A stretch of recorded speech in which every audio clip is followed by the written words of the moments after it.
اگه بازی کردم بلد نیستی الکی اونجا رو اشغال نکن. یه بار دیگه بگو نتونستم کامل بخندم. میگم اگه بازی بلد نیستی من یادت بدم. اما اگه باختی نباید گریه کنی. حرف زیادی نزن.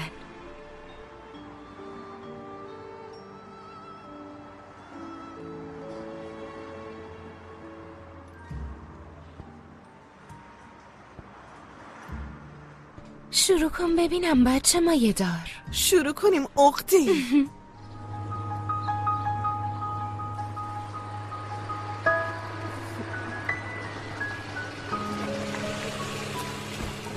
ببخشید میتونی منو به مارینا برسونی؟ باشه میرسونم. ممنونم.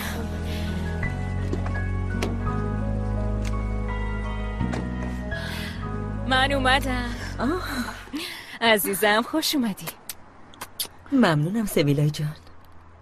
برای چشمت اتفاقی افتاده؟ نه. خیلی وقت بود نیومده بودم، گفتم یه سری بزنم. اینا صادراتی هم؟ آره به میلان صادر میکنی. راستش رترو اصلا جذاب نیست، یکم برام خسته کننده است. خیلی وقته که با هم نرفتیم میلان، مگه نه؟ آره خیلی خوب میشه بریم. اگه با هفته مدم مصادف بشه که عالی میشه.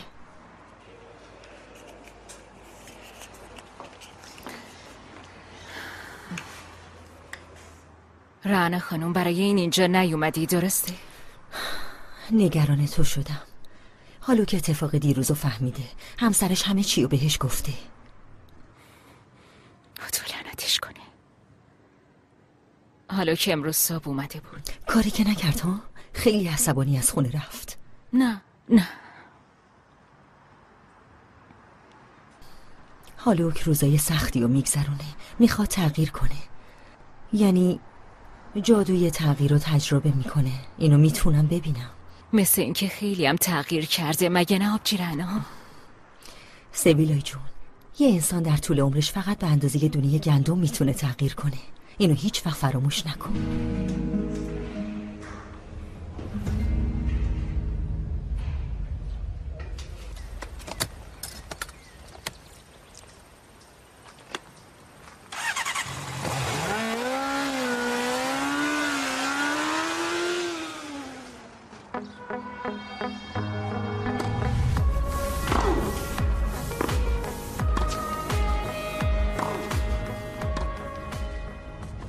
خواهرامون دارن رقابت میکنن، اما ما دوستیم مگه نه؟ اون دختره خواهرته؟ اما ما رقیب همدیگه نیستیم درسته؟ اون روز تو پارتی کنار استخ آبجیت به تو گفته بود که سر منو گرم کنی؟ من فقط میخواستم باهات دوست بشم. دوستا برای اطرافیان همدیگه هم ارزش قائل میشن. مثلا اونا رو تو استخ نمیدازن. پری من قسم میخورم که از اون قضیه هیچ خبری نداشتم. من هیچ وقت از این کارو با کسی نمیکنم. اما خواهرت میکنه، تو هم کمکش میکنی. باشه، اگه میخوای من یکیشونو تشویق کنم اون آبجی سالینه. از ما فاصله بگیرین دیگه، گول اون ظاهر خوبتون رو نمیخورن. آخه پری. آفرین آبجی، آفرین، محکم‌تر.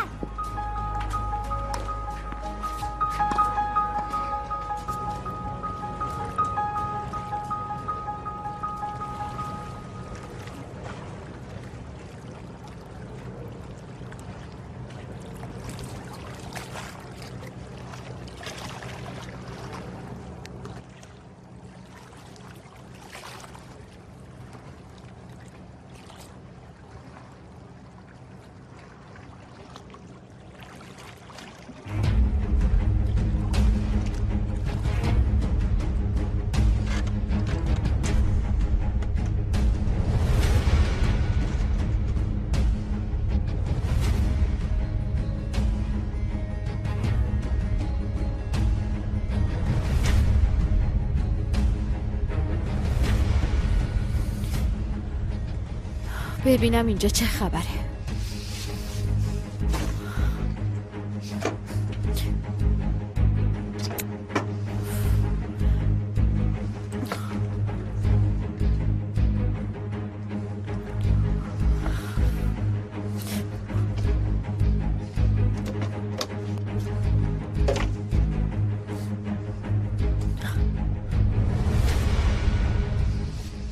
گردنبند دخترونه.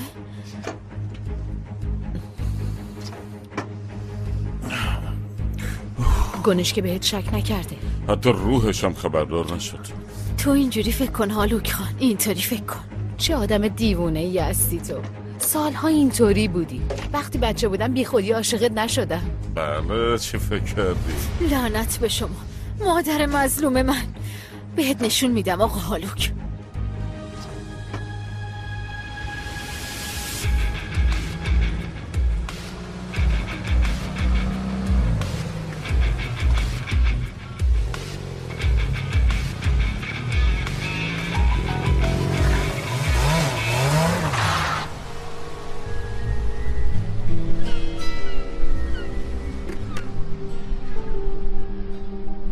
واقعا تنها شدن چیه میدونی؟ تنهایی چیزی نیست که یاد بگیری. کشنده است، بی صدا است. شما هم نباشید اون هست. تا حالا شده که وقتی چشمتون رو باز میکنین برای نفس کشیدن دنبال دلیل باشین؟ برای من شده. یه تبسم ناشناخته، نگاه یواشکی مادرم بعضی وقتا، یا ناراحتی یه سگ نگهبان، یه دوستی که از پشت بوم به زندگی مفتاد و اتفاقی مثل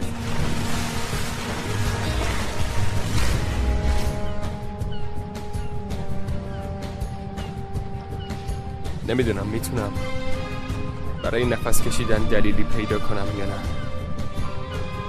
مثل ابرای جاری از دل صخره ها که با سرد شدن هوا تمیز میشه و با چکیدنش صخره ها رو سوراخ میکنه.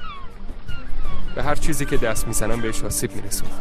شایدم تنها شدن نفرین منه، اما تا اونجایی که دووم بیارم باید جزامو بکشم. تا جایی که دووم بیارم.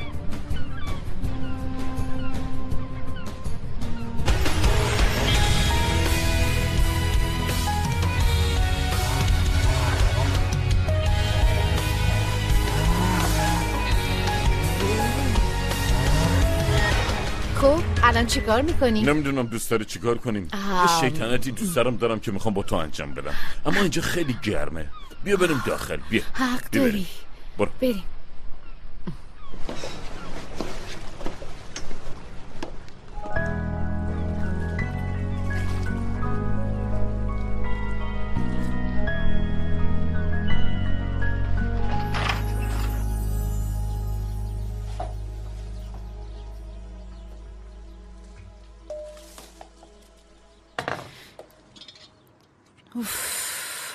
عزیزم، یعنی تو این سالن فقط شماها جا رو تنگ کرده بودین؟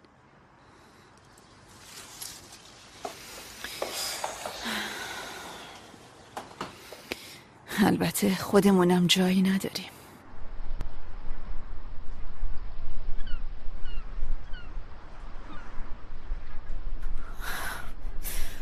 درسته که نگران میشه، اما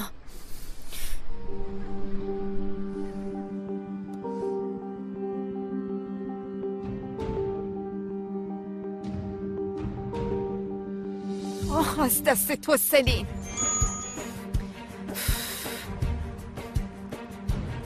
بله. الو مامان جونم.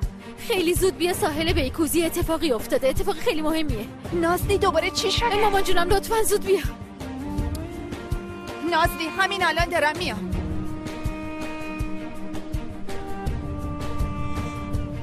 دیگه خدا قبول کنه.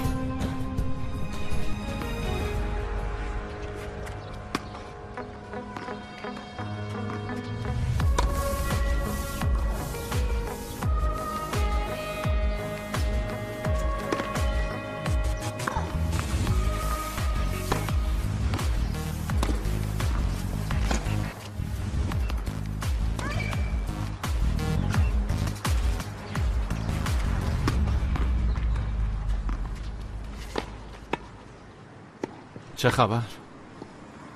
پسر دارم مسابقه زندگیمو نگاه میکنم. این مسابقه چیه؟ گلادیاتوران واسه من دارن مبارزه میکنن. تو چه؟ داری منو از دست میدی؟